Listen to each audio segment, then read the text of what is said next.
Next is our cover game, Super Castlevania 4, which has been mentioned in preview coverage earlier, but I had held off on reviewing as I knew this issue was coming.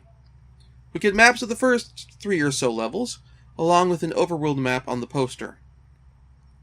Super Castlevania 4 is an absolute classic of the action platformer genre.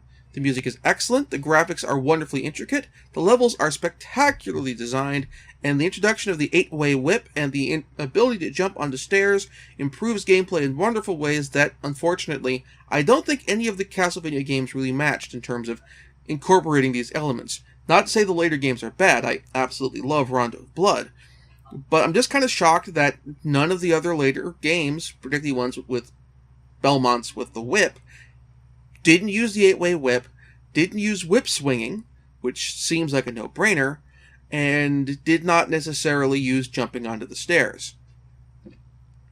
Next up is our first article on Link to the Past.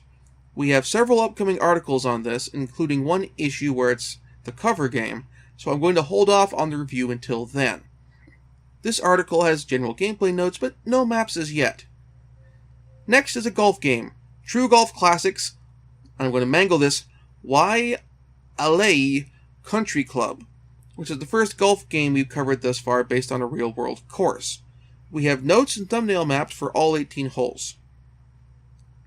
And we will see this course again later, or may see this course again later when we get into the Nintendo 64 era. Now, this game is utter crap, to be frank. Most golf games in general handle the act of hitting a golf ball fairly well. It's using the classic 2-click system. 1 click sets the power. The other click, you need to hit within a sweet spot in order to get the ball where you want it to go.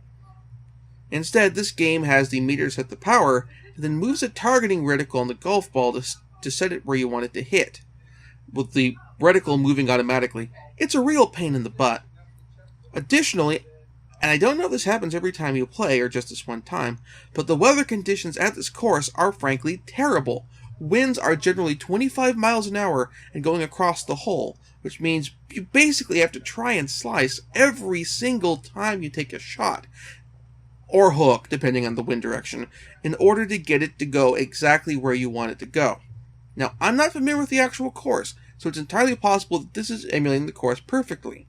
However, if it is emulating the course that well, then they picked the wrong course for a game that handles taking your shot so differently from most other golf games. If you're doing a new method for handling your shots, you want to ease the player in. Now, I don't know enough about PGA Tour courses to tell you what one is ideal, weather-wise. Maybe the Portland Golf Club or something. But use a different course. Next is our first 16-bit remake with a Super Nintendo port of Super Off-Road, now without any celebrity endorsements. We have maps, more or less, of the first 15 tracks. Now, Super Off-Road plays almost exactly like the original NES Super Off-Road, except this version is a much better arcade port for good and for ill. If you like the original game, you'll love this one. If you couldn't stand the original game, you won't like this one either. It's the plain facts of the matter. The controls are identical. The boost and drive thing is all the same. The one thing I'll say that makes this version different from the NES version is, again, it is arcade perfect, with the little animation sequences that play at the start of races looking just as crisp and fluid as they do in the arcade version. The NES version is incredibly lacking compared to the arcade version and the Super Nintendo port. Next is Nestor's Adventures, which is still here, in spite of the changes. So, bad news is, to a certain degree, certain values of bad, it is now shorter, going from 2 pages to just 1. But there is good news. They have dumped the Walter Mitty fantasy elements, with Nestor now being just in the game world, and the quality of the tip has improved as well, with the advice for ActRaiser this time being that you focus your attacks on Pharaoh's base in that action stage. The Now Playing column is changed from just general information on the also-rans to actual reviews. I'm not sure what I think about this. Because Nintendo Power is a house organ, having negative reviews feels off. As it's like the company who's putting your games on their system, or rather, who you're making your games for their platform, that they're throwing you under the bus, to a certain degree. But on the other hand, if they don't do negative reviews, it feels dishonest.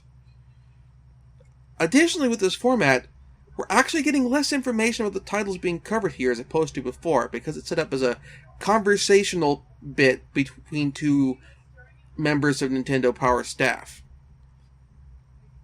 This is a particular problem with some of the strategy games being covered this time, like Koei's, I'm going to mangle this name again, L'Empereur, or whatever, which is basically using the Nobunaga's Ambition engine to handle the Napoleonic Wars.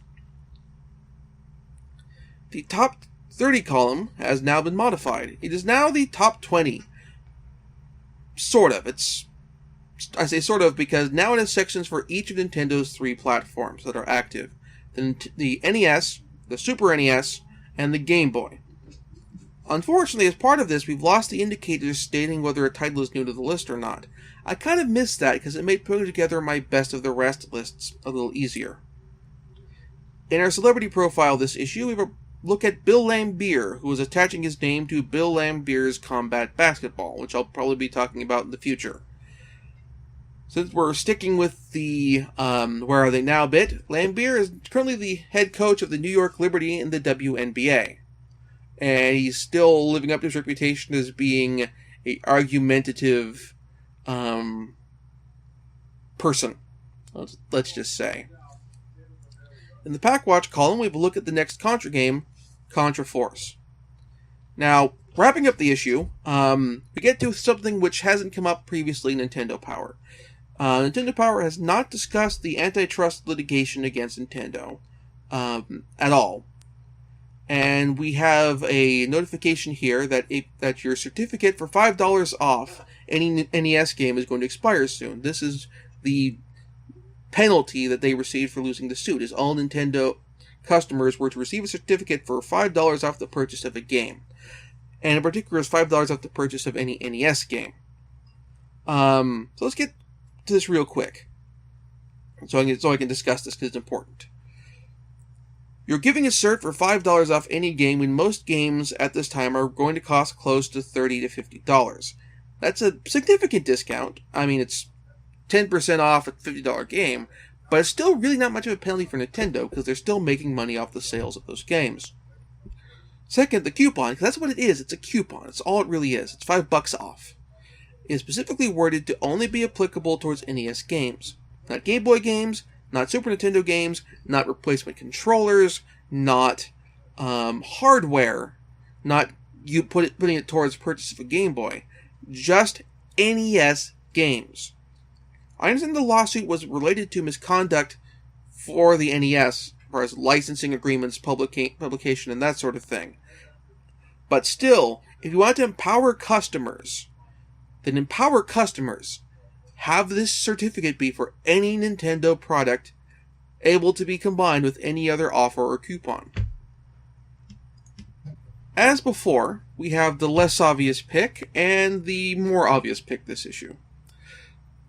For the more obvious pick, we have, well, Super Castlevania 4. It's a significant improvement over earlier titles in the series in almost every respect. I'd almost have the less obvious pick be the Game Boy version of Prince of Persia if it weren't for the fact that we get a Super Nintendo version later. Instead, I'm going with Monster in My Pocket. It's a title I expected to be utter trash, but I ended up enjoying immensely. Props to Konami on this one. Thank you very much for watching. If you're interested in supporting the show, please support my Patreon. Link is up here on the YouTube channel. Any money tossed my way helps support the show and get things coming out a little more regularly, or rather keep things coming out regularly, and also may help improve my production values. I additionally have a live stream that I do about weekly, and that's at twitch.tv/count0or. Additionally, the archive of the stream is currently going up on the YouTube channel, chopped up into chunks. Thank you very much for watching. I'll see you next time.